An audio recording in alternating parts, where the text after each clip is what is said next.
Hello, everyone out there in Facebook land. This is Pete.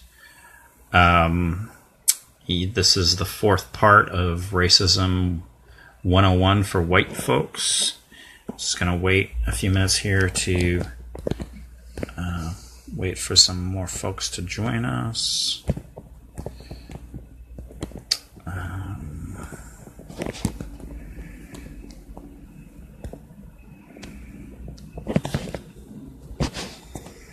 Let's see. So, hope everyone is having a pretty good evening out there.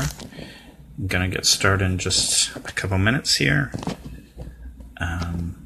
I decided to do this one on my Facebook wall again. A couple people were saying it's easier to stream directly on YouTube if you already have like a really huge following. I don't know if that's true, but that's sort of the word that's out there. So anyway, I've already archived the 3 previous episodes of this series, parts 1, 2, and 3, on my YouTube channel. I think you can just go to YouTube and type in Pete Perry. That's my name, and you should find my channel there. There's a few other short clips of like different protests that I recorded like over a year ago, or some of them like 2 or 3 years ago. And then all of a sudden you have the 3 most recent things I've done, which are the 3 previous episodes in this series, Racism 101 for white people. And so this is part 4, and this is part 4 is titled Being a White Ally / Accomplice. And I guess I'll get started with no further ado. Thank you for the shout out from my friend Jackie Lukman Nation, and Brick by Brick. And I'm sorry if I'm cutting into the time that Anoa, her show The Way, is still going on right now. I didn't realize that she airs every Wednesday at 9 p.m. So me coming at 9:30 was a little too close to that. I don't think I'll do it again on Wednesday because I don't want to cut into Anoa's time frame here at all. She's amazing, so check out Anoa The Way, Noah J. Changa, and my friend Jacqueline Lukman of Lukman Nation, and Brick by Brick. She's pretty awesome. So without any further ado, let's get this going here.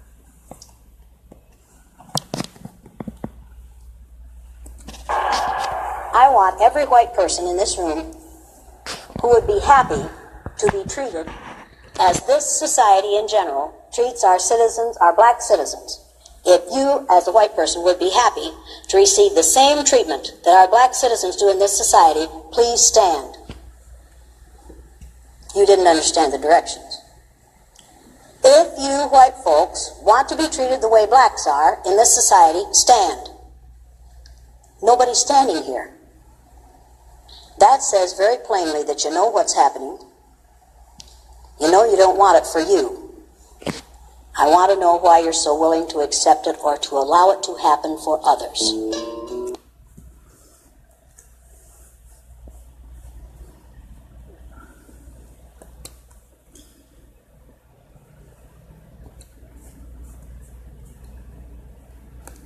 She's like, I hate the word ally because you have people that are, self-proclaiming themselves as allies.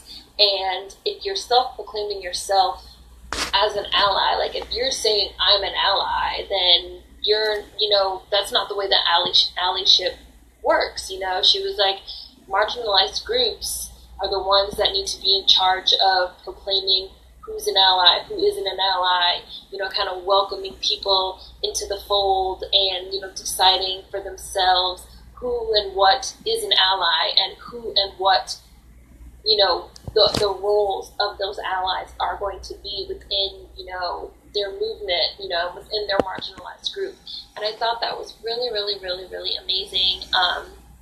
And I've seen a lot of talk been kind of going around really recently on the concept of allies, and especially within the Black Lives Matter movement, because you have a lot of non-Black people that are very loud that are very loud, that are very vocal, even to the point of talking over Black people, even to the point of showing up at protests and grabbing microphones and saying their piece and speaking their piece. I had retweeted a photo set from a rally or from a protest, and someone had actually replied. So I hadn't taken the pictures. I had just retweeted them because they had a really good link at the bottom with some good information for some upcoming protests. And somebody had said, like, I look at these pictures and all I see are white people talking and not listening, because in some of the pictures were focused on, it was like a circle type thing with like people talking, and the picture had these like white people talking and like everyone was listening. So they were like, all I see are like white people talking and not listening. And I think that that's really, really, really legit. Someone asked me recently, how do they didn't use the word ally, but the gist of it was like, how do I speak on issues? How do I spread awareness or spread knowledge, which technically would be, allyship. This wasn't a white person. This was a non-Black POC. How do I spread awareness without talking over people, without silencing people? And I said to this person, I was like, one of the main things that you should do is listen and not talk. That's probably the number one thing you should do. When Black people are talking, listen. Retweet, Black people, because we are experts on our own condition, so, do a lot of retweeting, do a lot of sharing articles, sharing links, sharing posts, sharing resources from Black people, and not necessarily spending all this time talking and talking and talking and having your own talking viewpoints and having your own talking points on Black issues. I was like, and also when you do talk, really try not to compare yourself or your own issues with those of Black people, because that's something that a lot of non-Black POC and white people also love to do, is like do this comparison game, like, well, in my community it's this and in the Black community it's that. Like, if you're going to talk about Black issues, just focus on Black issues. And the thing is, again, I agree with like disliking the word ally, because you have people that are self-proclaiming themselves as allies, and then you have people that are weaponizing their allyship and having their allyship be on these conditions. It's conditional, and like, you want white people to care, so you have to do XYZ, and you have to be good little Negroes, and you have to let me be in the front of the protest, and you have to let me talk, and still, even within the movement of a marginalized group, centering themselves, and still continuing to operate within this, white supremacist function of they have to be centered, they have to be at the center, they have to be the ones talking and not listening, they have to be the center of attention, they have to be the leaders, they have to be the ones in charge, because that's the way that they're just conditioned to see themselves. White people are conditioned to see themselves as the leaders, as the special snowflakes, as the special ones out of the bunch, as the ones that get to talk, as the ones with the most weighty, opinions, as the ones that know everything about everything. And so a lot of them are proclaiming themselves allies and saying, well, if you don't want to let me be in the front, then I'm just going to take my allyship away. Again, weaponizing it, making it really conditional on, things that Black people have to say and do, which is continuing to just kind of reinforce these white supremacist norms,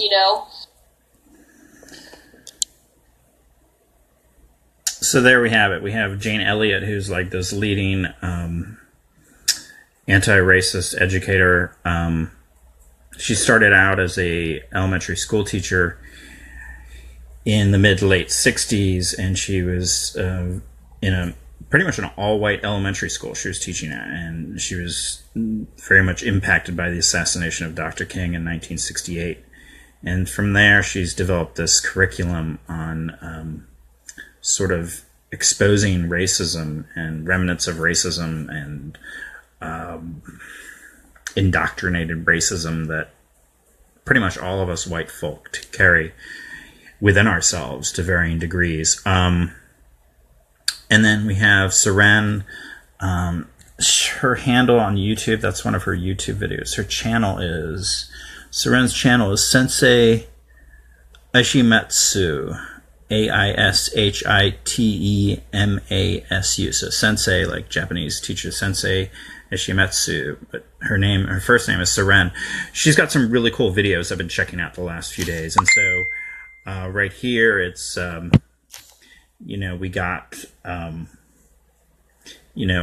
wasn't going to put up some like really kind of elementary basic video of explaining to you how to be a white ally.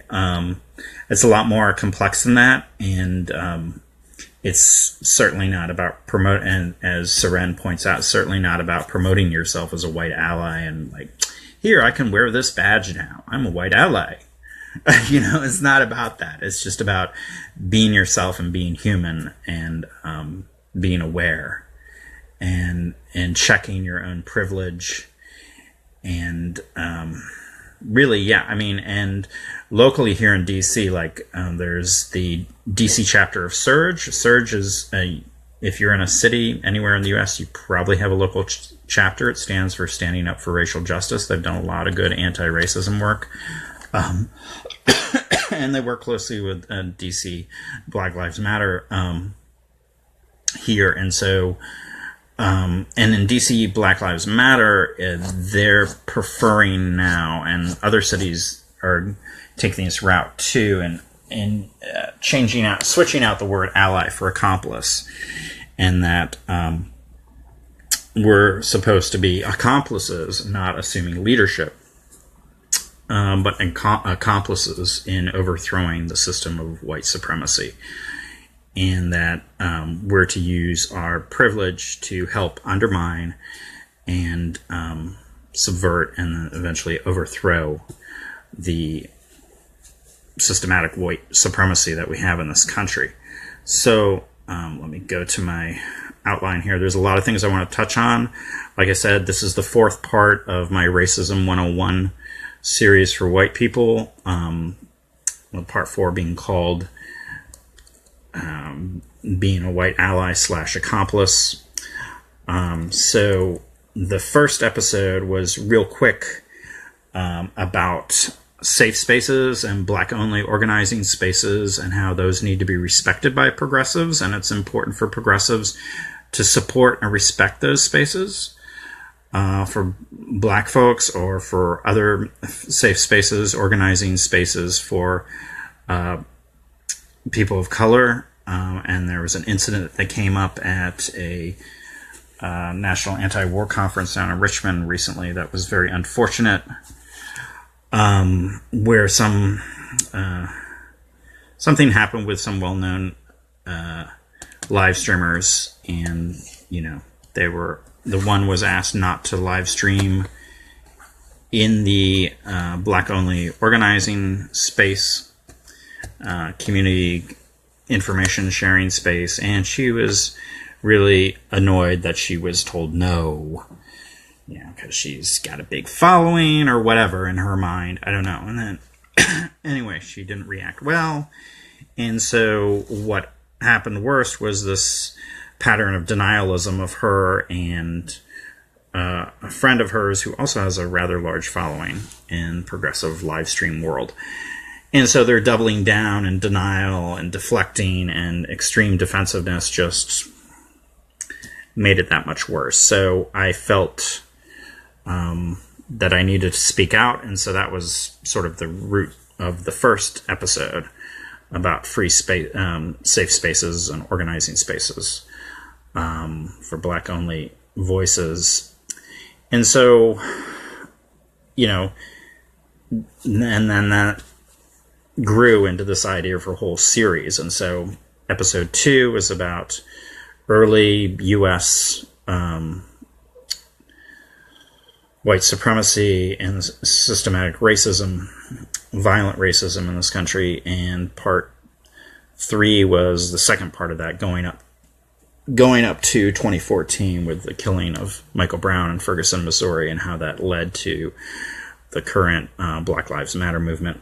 So this episode is really about, how to be a white ally or accomplice, and really it's a lot of,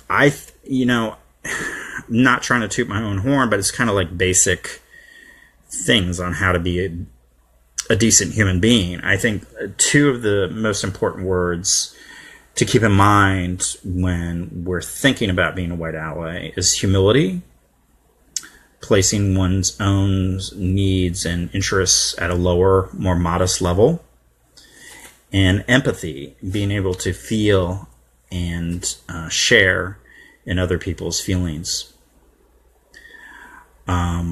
Two very human traits that help us connect with others.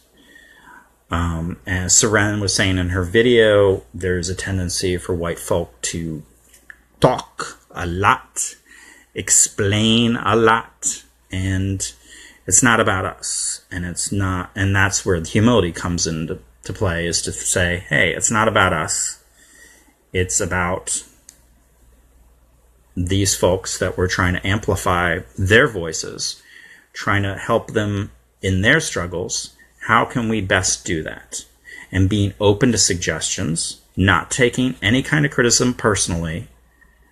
And that's the best way to learn and to move forward, is to not personalize, to be humble, and to listen. So I'm glad that Seren was really eloquent in explaining those points, I think, of, and I always like to say, like, and I do this in my like nonviolent direct action training and nonviolent communication, is we were given 2 ears and 1 mouth. So listening is easily twice as important as speaking. And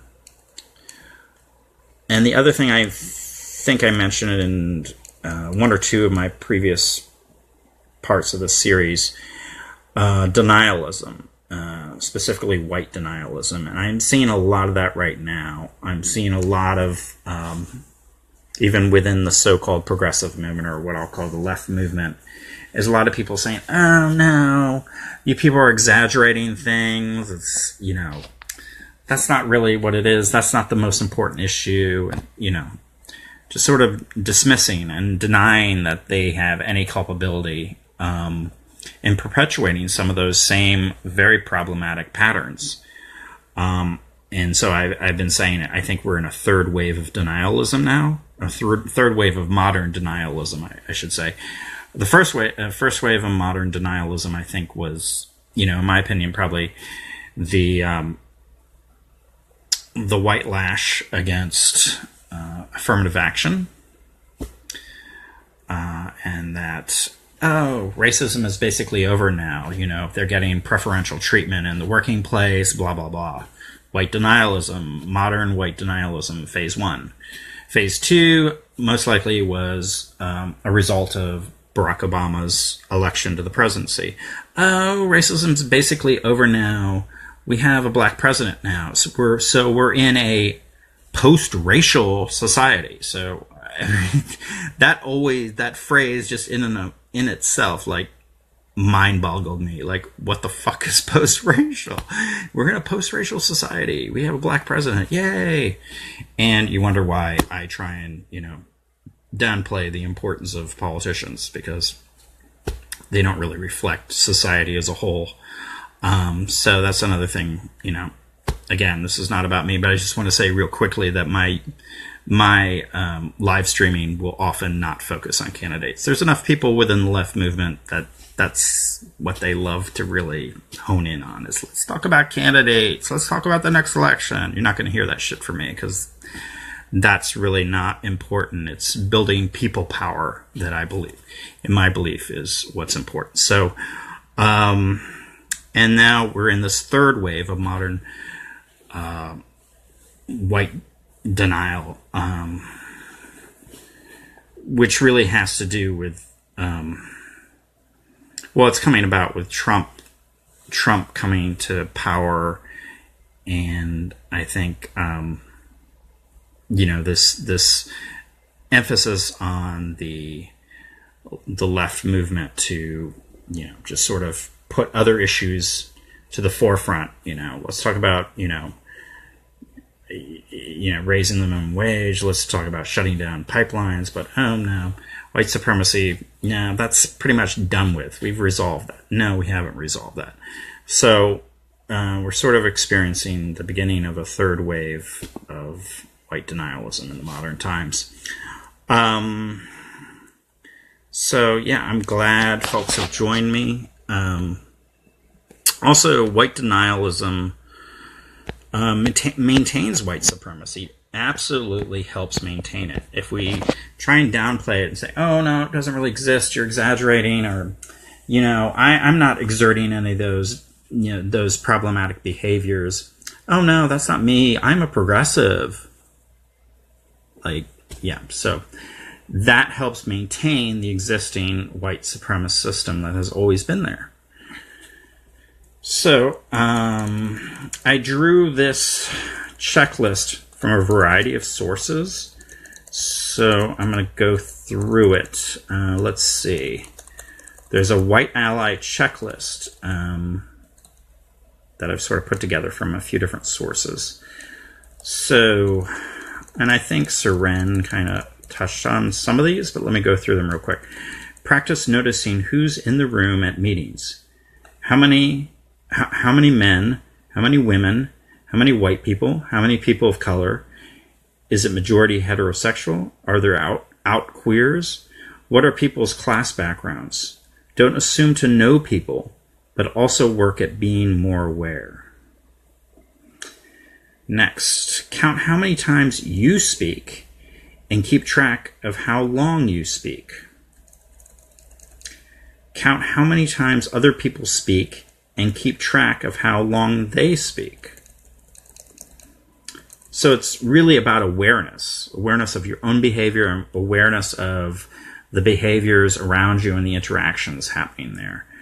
Next, be conscious of how often you are actively listening to what other people are saying, as opposed to just waiting your turn and or thinking about what you'll say next. Now that's a very common trait amongst white guys. I'll be straight up. They think they have the most important thing to say in the room, and they're already thinking in their mind how they're going to phrase it before the previous speaker is even done. That is what gives forth to the phrase mansplaining. So, check your privilege, please.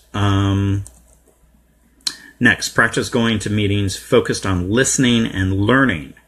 Go to some meetings and do not speak at all. That's something, I've struggled with in myself, is I always want to go to a meeting and participate and share my ideas. But recently, I've gone to a few meetings and I've kept my mouth shut the whole time. And I'm really interested in what I can try and learn there, where other people are coming from. So it's been a challenge because I like to run my mouth and I've got ideas, especially when it comes to activism, that I love to share. But I'm really working hard on going to some meetings and just keeping my mouth shut and listening and hearing what other people's ideas and perspectives are. That's the best way to probably expand your horizons. Again, we have twice as many ears as mouths. Next point. Count how many times you put ideas out to the group there, following up what I just said. Count how many times you support other people's ideas for the group.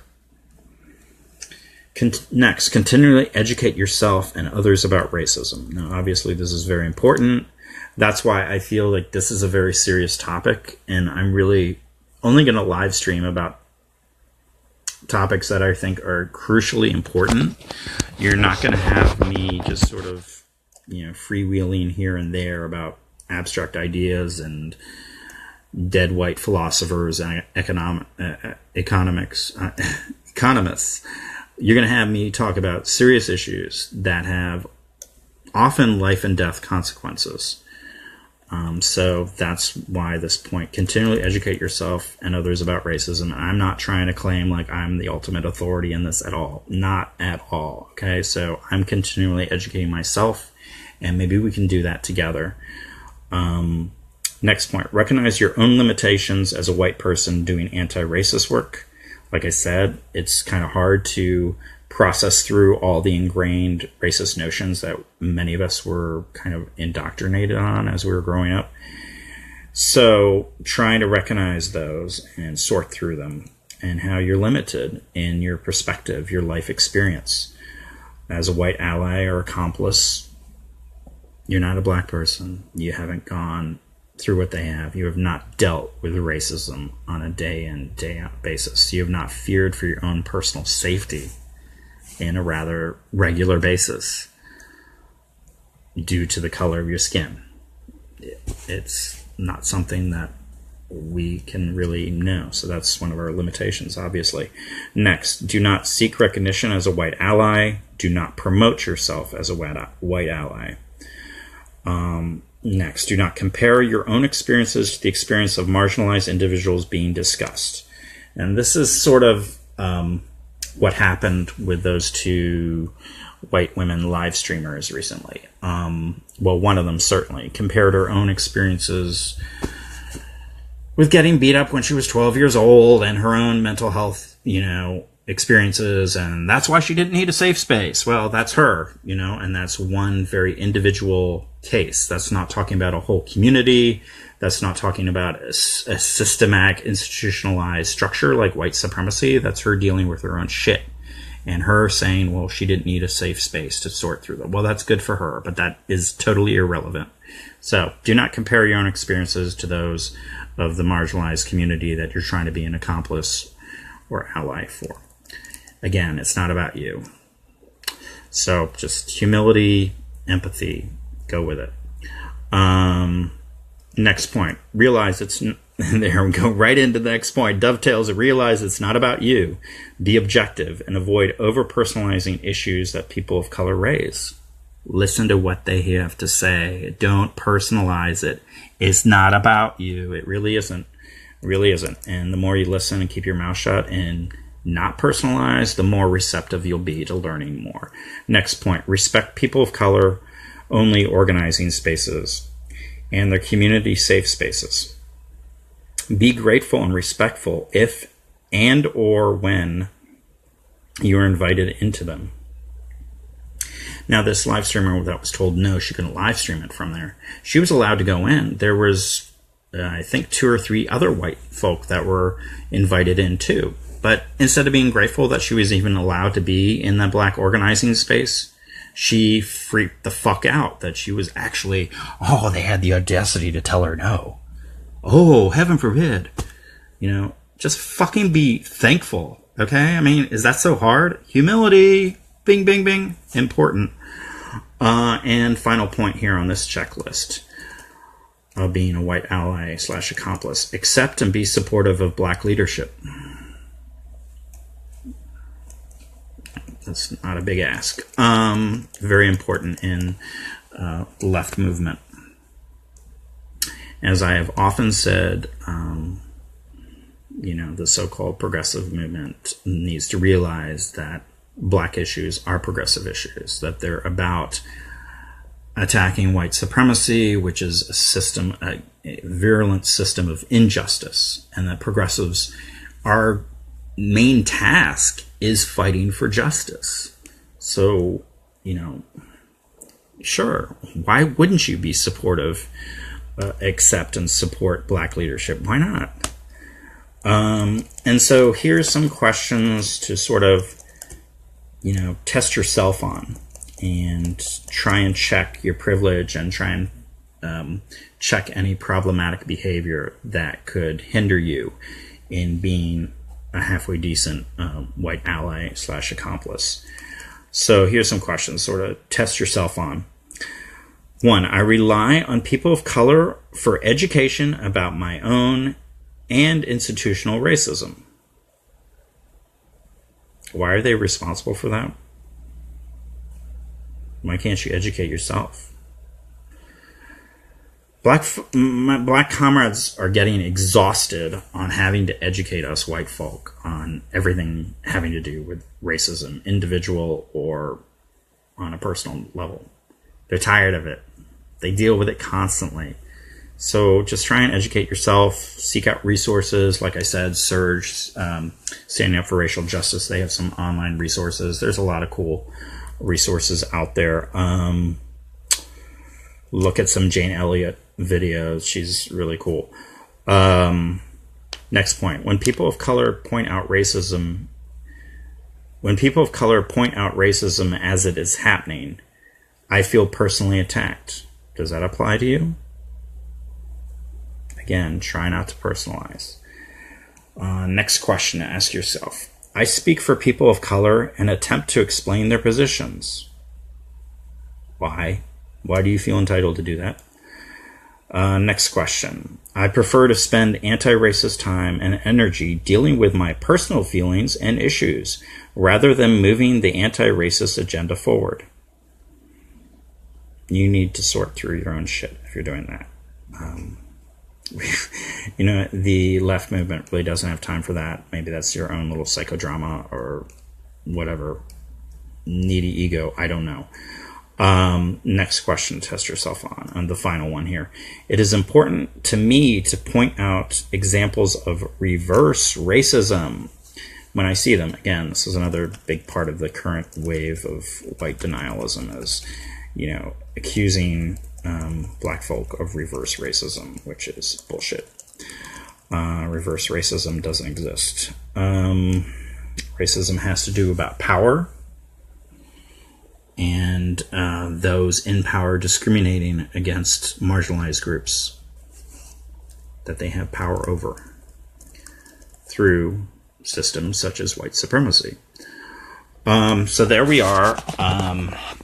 I've sort of gone through this pretty quickly. Let me see if you guys have any questions here. Let me. Humility and empathy. Yes, that's right, Sandy. Let's see.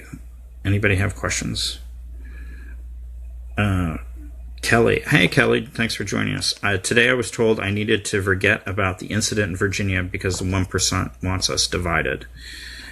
Yeah. The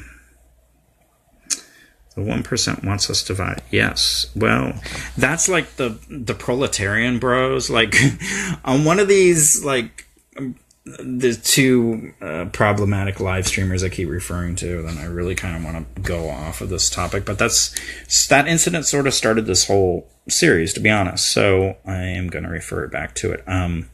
The comments in their live streams, like, whenever anybody was, like, suggesting that Debbie or then her friend, Claudia or then her friend Debbie, who defended her,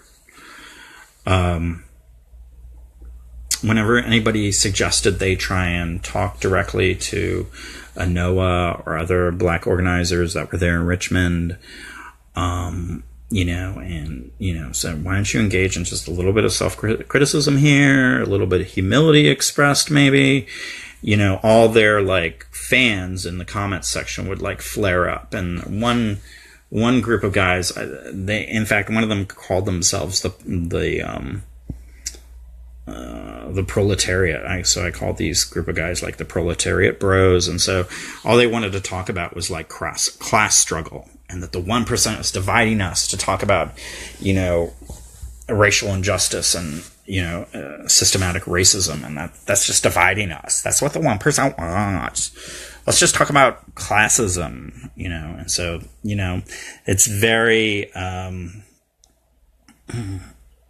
it's overly simplistic, obviously, to strip it down to only that. And then you also have people now criticizing what they call identity politics. I even had a very well-known white peace activist friend of mine today on Facebook, sort of criticizing identity politics. And she was also asking, I think in her post, like, what is identity politics? And she was juxtaposing it to this other phrase. I can't remember what the other phrase was, but my response was, identity politics don't exist. It's this artificial construct that is part of white supremacy's attack on anti-racism work. I understand the phrase. I understand what it's trying to explain. But identity politics is not really a thing. It's, like I said, it's this construct. It's so I said identity politics don't exist. What exists is community organizing and empowerment within marginalized communities. That exists, but that's not identity politics. That's people empowering themselves within their own community and drawing strength from their own community and support from their own community. There's nothing wrong with that, especially if you're in a marginalized, oppressed group. You're going to need that. You're going to need that source of strength. Again, that harkens back to why Black-only organizing spaces, safe spaces, are important. And that as progressives, and even if we want to even begin to call ourselves or think of ourselves, because again, it's not good to promote it or say, hey, I got my badge of being a white ally. It's about just being a white ally, that we should support that. Plain and simple. We should respect that. And if we're invited in, we should be very grateful and respectful of that space. Let's see. Sienna, I never knew denialism was a word. I've heard it used once before. I don't think it's like a Webster's dictionary word, but it's beginning to be commonly used. Active listening is critical. Absolutely. Good point again, Sandy.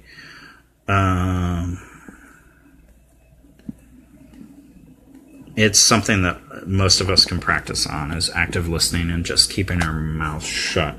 Thich Nhat Hanh, a great practitioner of nonviolent direct action, since that is sort of my calling in life. This Vietnamese monk, Thich Nhat Hanh, he calls it deep listening, and just shut the fuck up and listen. And through that humbling, first you humble yourself, shut the hell up, really listen to what the person said. Then you can formulate like a true, genuine empathy. So Thich Nhat Hanh calls it deep listening, and I really love that phrase. That whole concept is really cool to me. So anyhow,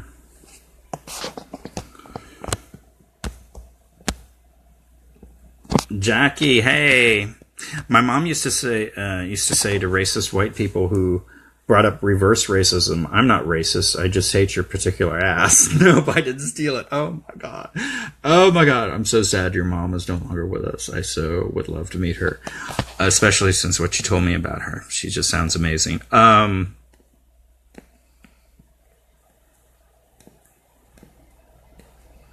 Oh, Tony, you got a really good point. White people need to understand that in order to be a true ally, they must be willing to sacrifice a certain amount of their own privilege.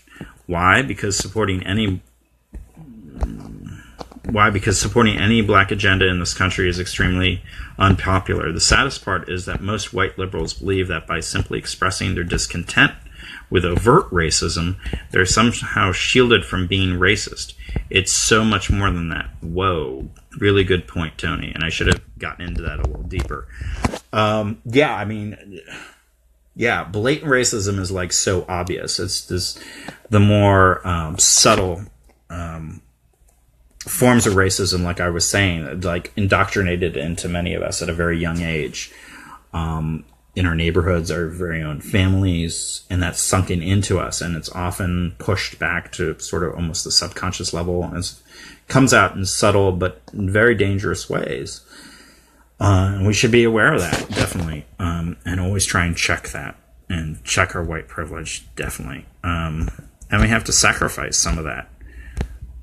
That's, again, part of justice, not equality that I'm talking about, but justice, like a redressing of the wrongs, the institutional and historical wrongs and injustices of white supremacy, is to sacrifice part of that privilege does help undermine the system of structural and systematic white supremacy.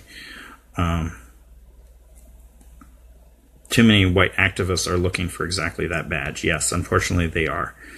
It's true. Okay, so let me see. I'm going to sum it all up here and what this means for the left movement. Well, okay, so like I said, back to the beginning. How did you expand Tony's whole comment? Did I? I don't know. I read it. And Tony also said, black people are actually interested in your opinions. You don't have to be silent. You just have to listen and be humble. Yes, true. Yes.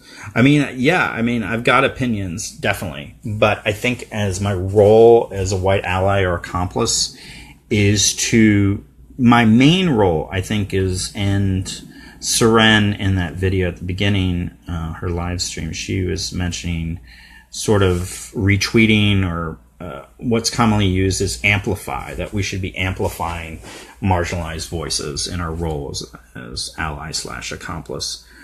So what this means for the left movement is really it's healthy for the left movement going forward. We are a movement dedicated to fighting injustices, to trying to bring more justice into the world, whether it be economic, environmental, or yes, racial justice.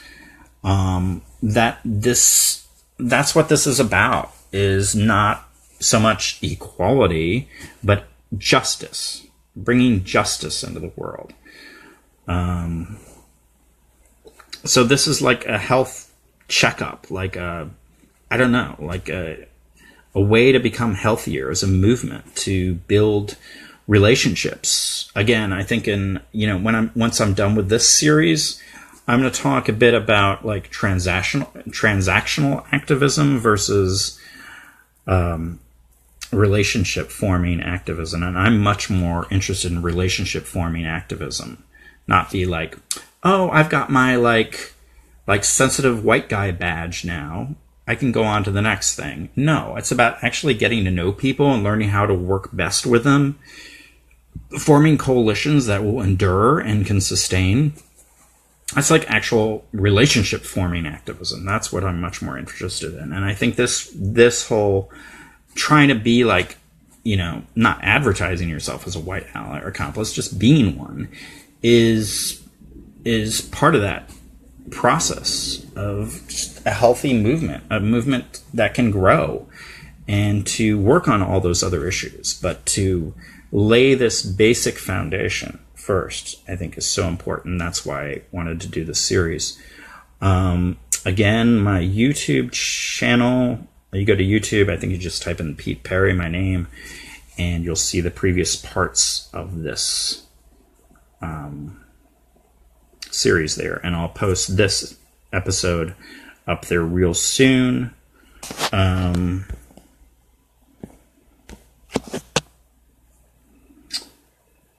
me see. Bernie progressives were the only ones that gave BLM a platform. Yes and no. I'm not going to pat Bernie on the head and say, oh, yes, you're so nice to black people. Old dude from Brooklyn but now lives in Vermont. You're so good. His campaign was still extremely white. I'm sorry, it was. I don't know if that's name recognition or whatnot. I mean, Bernie's done a lot of cool shit. But anyhow, again, I'm not going to focus on candidates at all in my live streams. I mean, they're going to be mentioned from time to time, but it's not my focus.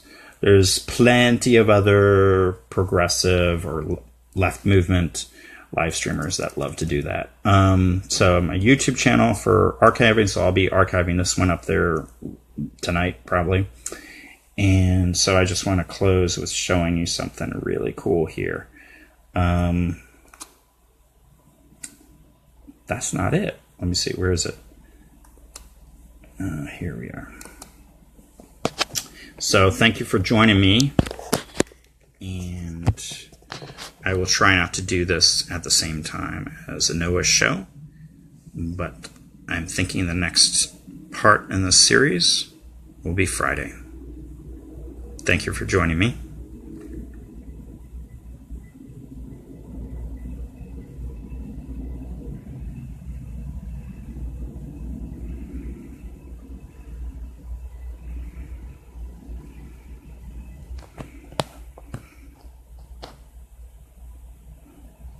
That's why Black Lives Matter.